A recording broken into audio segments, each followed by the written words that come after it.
তুমি স্টার যদি নাহি দিবা কেন মানুষকে কথা দাও, তুমি কেন মানুষকে কথা দাও, মিথ্যায় আশা দিয়া দিয়া কেন মানুষকে ব্যথা দাও, তুমি মিথ্যায় আশা দিয়া দিয়া কেন মানুষকে ব্যথা দাও।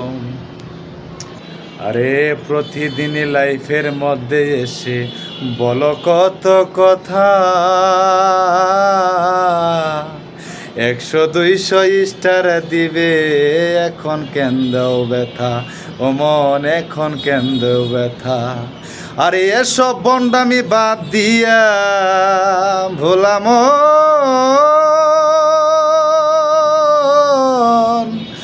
ও ভোলাম রে, এসব বন্ডামি বাদ দিয়া ভালো হইয়া যাও না, তা না হইলে কোনো দিনও সফল হইতে পারবা না।